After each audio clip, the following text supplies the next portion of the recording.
Olá, amigo. Seja bem-vindo. Eu sou o professor Moreno e você está ouvindo o Noites Gregas, este podcast dedicado aos mitos e às narrativas que herdamos do mundo antigo. Olá, ouvintes! Eu sou o Felipe Speck, falando aqui diretamente de Austin, nos Estados Unidos. Eu tô aqui porque ganhei uma bolsa de estudos, fico mais um mês. O professor Moreno está no Brasil, mas não se preocupe, porque nós gravamos este aqui e outros 2 episódios que vão ser lançados enquanto eu estiver por aqui. Até meados de outubro, mais ou menos, eu fico aqui. A gente vai conseguir manter, então, a nossa rotina de 2 episódios por mês, não se preocupe. Neste episódio, nós voltamos, então, à Saga de Troia. Pela primeira vez, como vocês vão ver, a guerra interfere diretamente no humor dos deuses lá no Olimpo. Você deve lembrar que no episódio 57 nós terminamos falando do Aquiles, que havia se afastado da batalha, ele teve aquele imbróglio com Agamenon e acaba pedindo ajuda à sua mãe, a Tétis. E vocês vão ver aqui exatamente a Tétis convencendo Zeus a ajudar o Aquiles. Eu não vou dar spoiler, né? Mas eu já adianto que isso vai gerar um fato muito desconfortável lá no Olimpo, como vocês vão ver.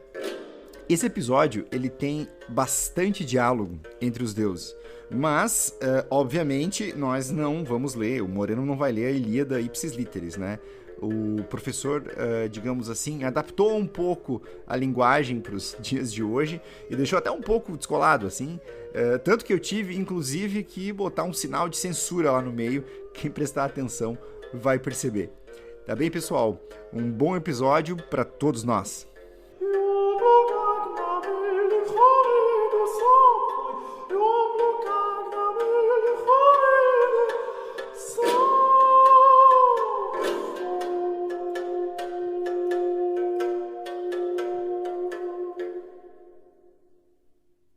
No episódio anterior, nós deixamos a Tétis se despedindo de Aquiles depois do pedido choroso que ele fez a ela. Ela avisou que vai tentar convencer Zeus a ajudá-lo, mas tem que esperar 12 dias porque os deuses, isso é um costume muito estranho, foram passar férias na Etiópia.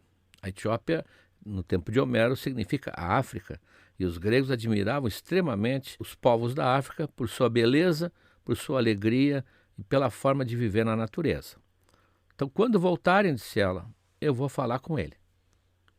Aquiles, evidente, fica choroso, afastado de todos, porque ele não tem aquela reunião diária com os guerreiros que voltam do combate, esperando que a mãe dele não esqueça o que ele pediu.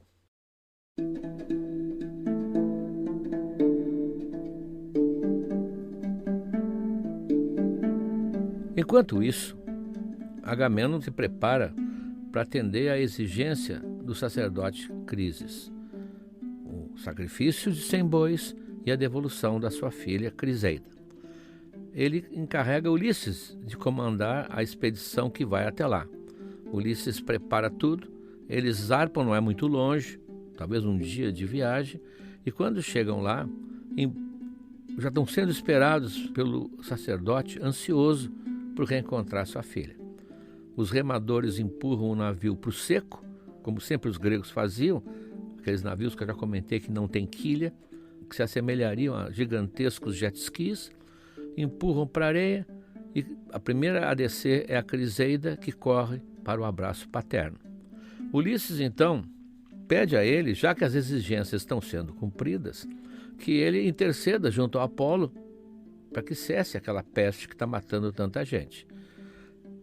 Com as mãos erguidas para o céu, então, Crises se dirige a Apolo, dizendo que, se ele atendeu ao seu apelo de se vingar de Agamenon, lançando aquele castigo sobre os soldados, ele pedia agora que ele suspendesse, porque tudo tinha sido resolvido. Com isso, Ulisses percebe que já está liberado, digamos assim, o exército grego daquilo que estava passando. Mas tem que haver o sacrifício. Eles preparam, são 100 bois, preparam 100 bois, abatem, separam as carnes, preparam um grande braseiro no altar, e altar aqui, lembrem, não é um altar dentro de um templo, é sempre fora do templo, uma espécie de um fogo de chão, assim. preparam um grande braseiro, espetam as carnes em longos espetos e começam a assá-la. Separam um pedaço especial, enrolam em várias camadas de gordura, porque é a porção dos deuses. Os deuses, como nós vimos lá nos vários episódios, eles comem ambrosia e tomam néctar, mas adoram carne assada, adoram o cheiro da carne assada.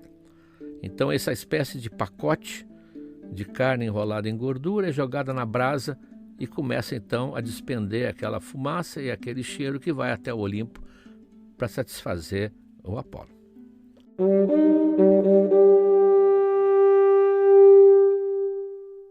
Aliás, essa era a noção do sacrifício, era compartilhar com o Deus o alimento.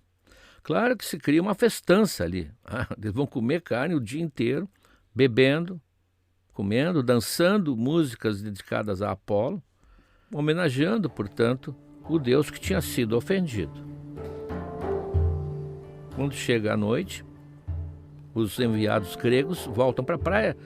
Uns vão dormir no navio, outros vão dormir na areia morna da praia ainda, para que só no dia seguinte eles possam voltar, já que não havia como navegar naquela época de noite. A navegação noturna era muito difícil, dependia das estrelas estarem visíveis e eles navegavam sempre olhando a costa, perto deles. Então eles dormem, descansam. No dia seguinte, já está tudo acertado com Apolo, pelo que se vê, porque Apolo manda um vento favorável, uma onda tranquila atrás do navio, empurrando, quase como se fosse uma grande prancha de surf, e eles vão chegar logo ao acampamento de onde saíram. Bem, agora vamos entrar em cenas inesperadas.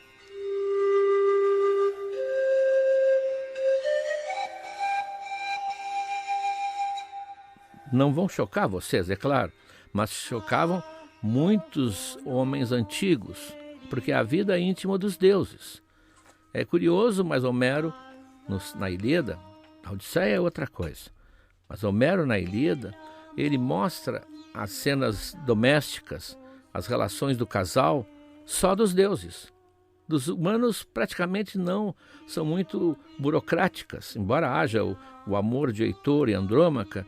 A comédia de costumes, digamos assim, a análise de costumes, saborosa até, é feita no Olimpo. É no Olimpo que nós vamos ver homens e mulheres discutindo a relação, por exemplo, a famosa e temida DR que todo mundo conhece. Então a Tétis, ela tem certeza que Zeus vai ouvi-la, porque houve todo o envolvimento há muitos anos. Isso foi relatado naquele episódio sobre o nascimento de Aquiles. A Tétis era uma nereida e que servia a Hera, cresceu junto a Hera, era uma espécie de ajudante de Hera e, evidentemente, por sua beleza, que era fantástica, chamou a atenção de Zeus. Mas chamou a atenção de Zeus e também de Poseidon, o irmão dele. E os dois fizeram corte a ela. Isso está contado naquele episódio. Ela se sentia extremamente lisonjeada.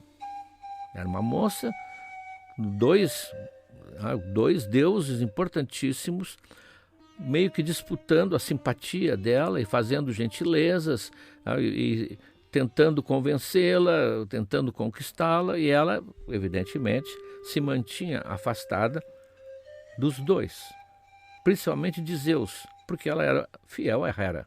Ela não queria também trair a sua patrona, digamos assim. Essa situação, não sabemos como é que ela iria se solucionar, termina quando um oráculo chega aos ouvidos de Zeus e de Poseidon, dizendo que o filho que a Tétis tivesse iria suplantar o pai. E como os dois viviam sempre naquele fantasma da sucessão, porque eles tinham destronado o pai, eles imediatamente querem se afastar dela. E para evitar problemas, tratam de casá-la com o Peleu, que vai ser o pai de Aquiles. Ora, agora ela vai voltar a vê-lo de perto, são quase 20 anos que se passaram, mas ela tem certeza que não desapareceu a atração que Zeus tem por ela.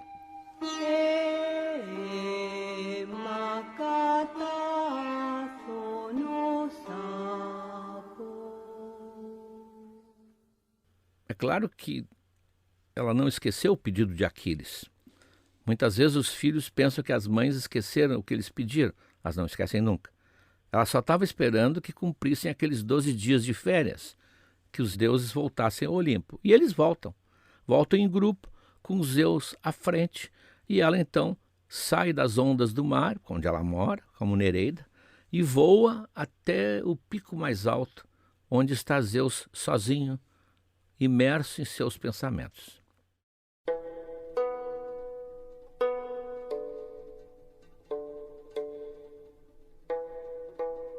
Com aquela naturalidade, com aquela familiaridade de quem já conheceu Zeus há muito tempo, né, com aquela superioridade que a mulher que um dia atraiu um homem sabe que tem, ela veio se aninhar junto a ele. Ele estava sentado numa pedra, né, como se fosse um trono. Ela vem se aninhar junto a ele, abraçando com uma mão um joelho e com a outra alisando a sua barba. Isso não é estranho, não. Era a forma clássica de súplica. Abraçar o joelho e, se fosse o caso, fazer carinho na barba era uma forma assim de submissão e ao mesmo tempo de tentativa de convencer a conseguir alguma coisa. Só que não era uma pessoa comum passando a mão na barba de outra pessoa comum. Na verdade, todo mundo sabe disso. Um aperto de mão é absolutamente burocrático, corriqueiro, mas apertar a mão de uma pessoa pela qual se teve grande atração no passado não é a mesma coisa.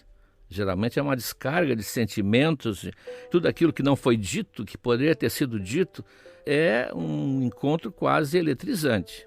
Quem já passou por isso sabe, e quem não passou vai passar.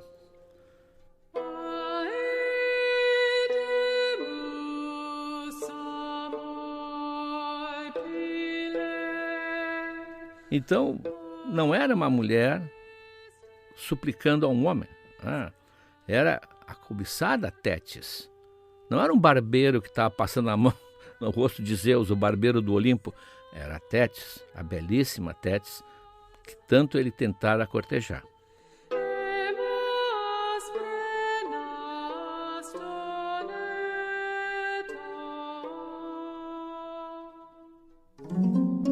Se alguma vez eu fui importante para ti, agora venho suplicar, Zeus Pai, que me ajudes, não a mim, mas a Aquiles. Honra meu filho, que foi ofendido por Agamemnon. Faz os troianos crescerem no combate, mas só até que os gregos devolvam a meu filho a honra que ele merece. Bom, ela não quis constrangê-lo e usou um respeitoso Zeus Pai. Claro que ela estava evitando, quem sabe, algum daqueles vocativos carinhosos que talvez ela tenha usado quando estavam flertando no passado. Quem sabe um querido, um benzinho, ou pior ainda, um mozão, como dizem. Não, ela foi quase formal. Mas Zeus ficou visivelmente contrariado.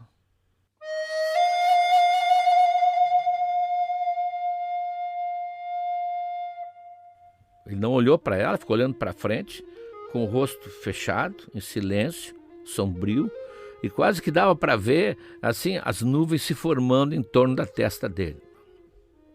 Tétis percebeu imediatamente o embaraço dele. Ela era sensível, mas ela abraçou ainda mais o joelho dele e mais ainda mexeu na barba e falou incisiva. Quero uma resposta clara. Ou sim ou não. É pão, pão, queijo, queijo. E aí mudou de tom, amaciou a voz, baixou os olhos e disse: ou podes simplesmente me ignorar. Afinal, quem sou eu para ti?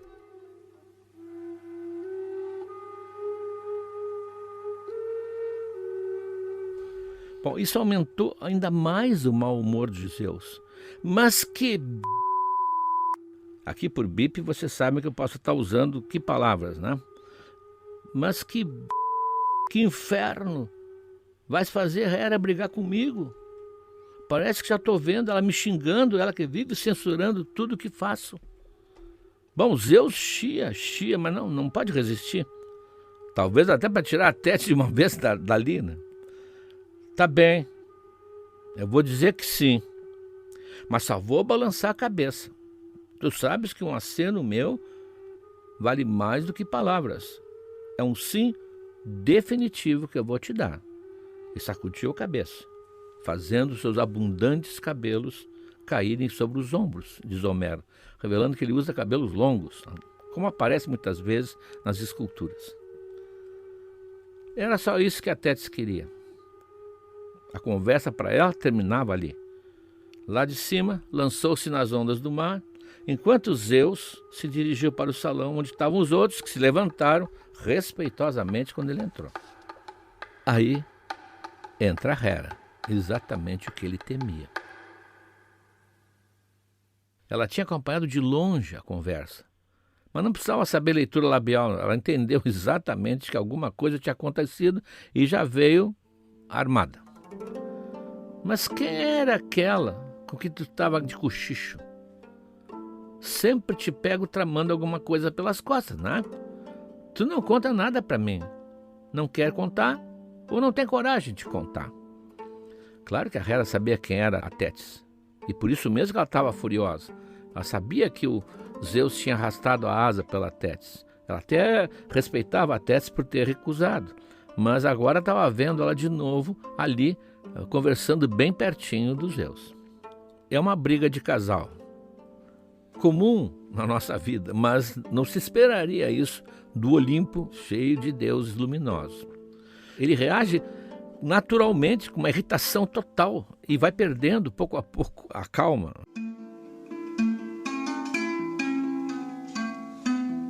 Hera vai perdendo a esperança de saber tudo o que eu penso. São segredos que não deves conhecer, mesmo que tu seja minha mulher. Tudo que eu puder te revelar, te asseguro que sempre serás a primeira a saber. Mas não te metas naquilo que eu guardar só para mim. Ele vai ficando violento. E a Hera, que também não perde, só ironiza. O poderoso filho de Crono falou e disse: é que eu tenho o pressentimento de que de algum jeito essa mulher conseguiu tirar de ti o que ela queria. Não pensa que eu não vi, não. Lá no alto, no meio da neblina, ela bem juntinho contigo, abraçada nas tuas pernas. Posso apostar que concordasse em salvar a honra de Aquiles, e para isso provocando a morte de milhares de guerreiros gregos. Não vamos esquecer que a Hera é pró-Grécia e quer ver Troia no pó, destruída sem nenhuma pedra da muralha em cima. Então ela está achando, ela não entende qual é o plano de Zeus, não entende essa jogada estratégica de Tétis para que o Aquiles volte à cena. Ela está pensando que Zeus vai favorecer os troianos, porque o Zeus era meio simpático aos troianos mesmo. Zeus não tinha partido, ele é o senhor dos deuses, ele é imparcial como deveria ser. Bom, nesse momento, como dizia minha avó, Zeus perde a compostura. Ele parte para a ignorância total, ele é violento, nesse ponto, violento. Hoje, um comportamento seria impensável. Mas nós estamos vendo aqui uma mitologia criada por uma sociedade que estava entrando no regime patriarcal. Então, estamos no início do regime patriarcal do Ocidente. É violento. E isso que a Hera é corajosa.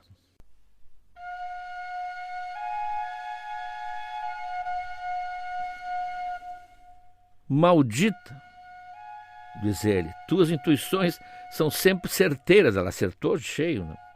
Mas tu não tem nada com isso. Nada. Isso só me afasta. Só me manda andar mais para longe. Mas o pior é para ti. Agora senta, fica quieta, que eu estou mandando. Nem todos os deuses do Olimpo reunidos poderão te socorrer se eu perder agora a paciência contigo. Um parêntese.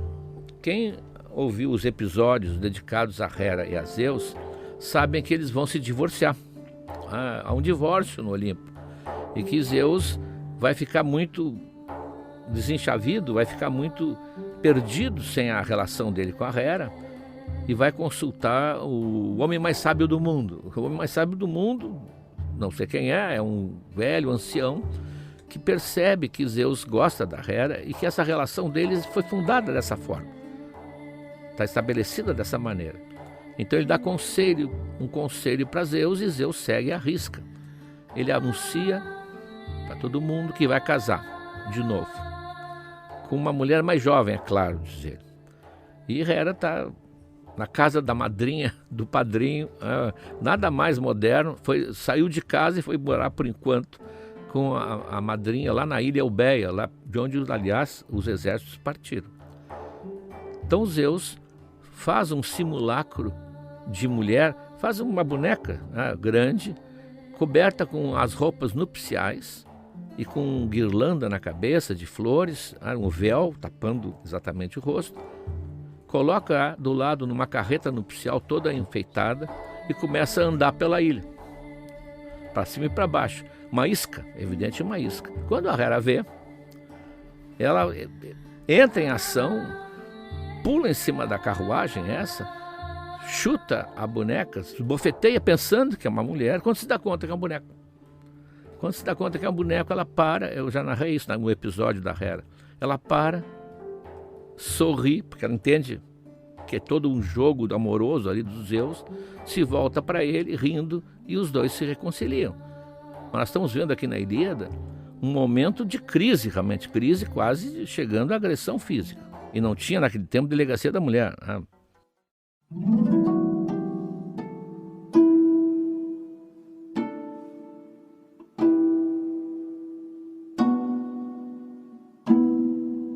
Hera, então, avaliando a situação, ela é muito inteligente, achou melhor sentar, ficar quieta, mas um clima pesadíssimo se abateu no salão. Ninguém se animava a dizer nada, quem já passou por situações semelhantes, mas Hefesto, que era filho de Hera, aliás, o filho que ela rejeitou uma época, né? Mas Hefesto, que era o ferreiro dos deuses, ele quebra o silêncio. Ele está preocupado com a mãe dele. Ele é solidário, ele tenta ajudá-la sempre, já se encrencou por causa disso até antes. E ele então vem com uma fala conciliadora, não sei se muito justa para os dois lados, mas ele quer que termine aquela crise. Então ele diz, olha, não está certo isso, se vocês continuarem brigando vai ficar insuportável aqui. Vocês não podem trazer essas discórdias dos mortais aqui para o meio dos deuses. O que vai ser das nossas festas? Sempre foram tão alegres, agora está esse clima. Eu te imploro, mãe, conquista as boas graças dele. Faz as pazes com ele, para que nosso pai não se indisponha conosco e estrague a nossa alegria. Isso é uma cena repetida hoje em centenas de lares no Brasil. Os filhos tentando apaziguar a relação que está completamente desequilibrada, principalmente para o lado dos homens.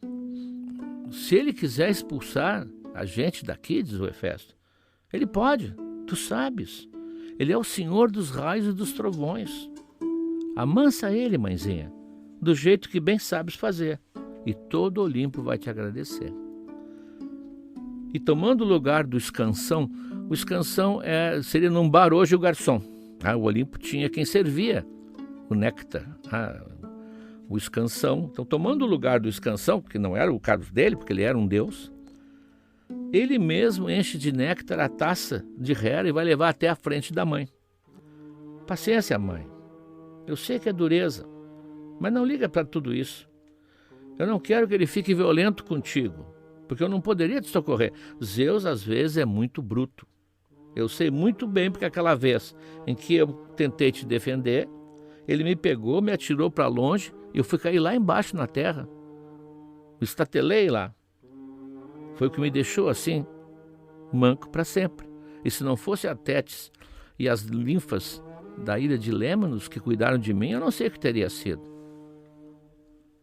À medida que ele falava, e era um tom tão simpático, o humor de Hera foi melhorando e foi esboçando um leve sorriso para o filho. E ela terminou aceitando a taça da mão dele.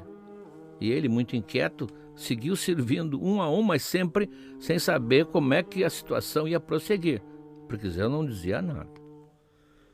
Vendo ele assim, ele estava nervoso e manquitolava, né? Ele puxava pela perna, de um lado para o outro, porque ele tinha que servir a taça na cratera do vinho. Já expliquei isso, eu vou repetir. Eles não tomavam vinho em garrafa nem em jarra.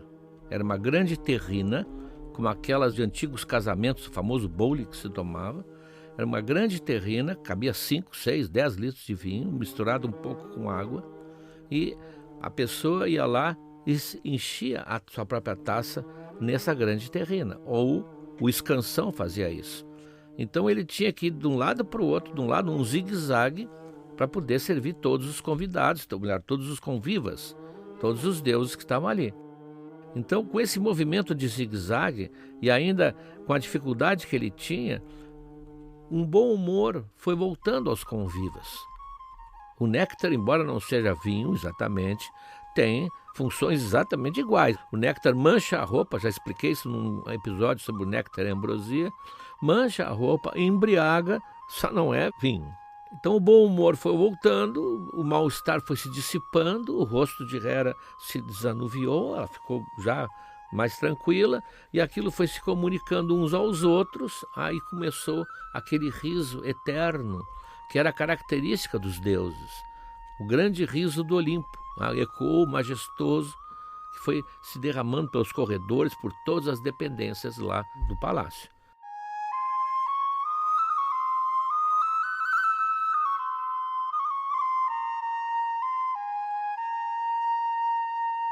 Então começou, mais uma vez, uma festa, eles viviam em festas.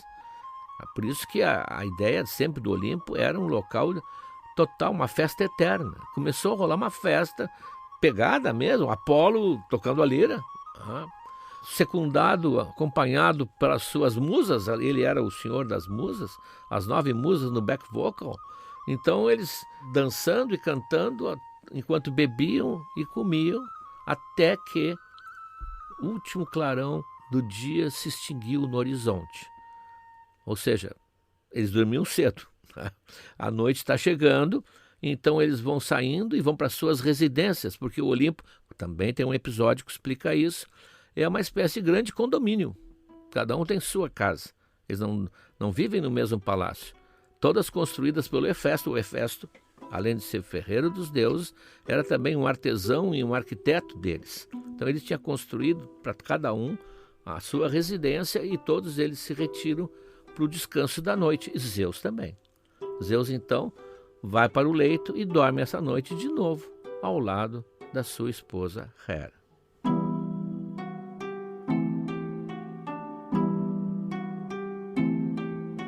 Mas ele não vai ter um sono tranquilo.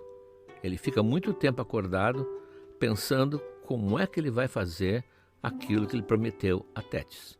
E isso vamos ver no nosso próximo episódio.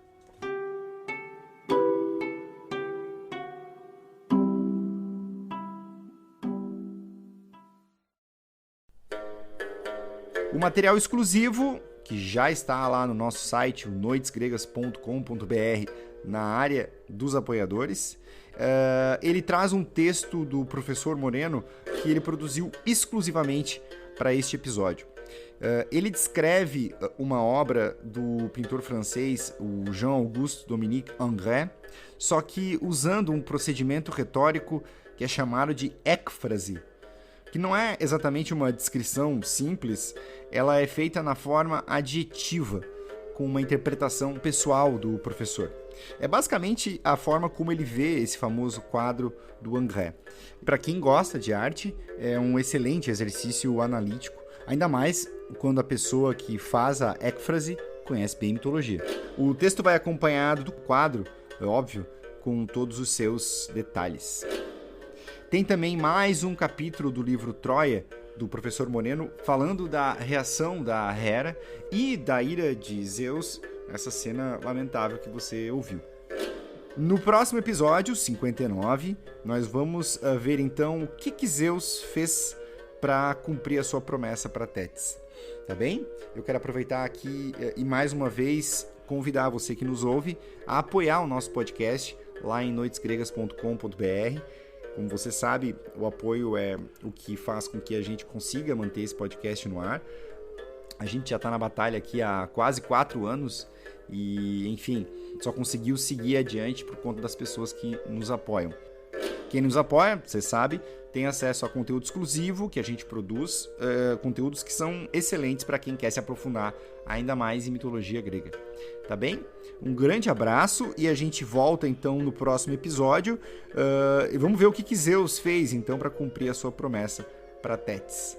Beleza? Um grande abraço e até logo!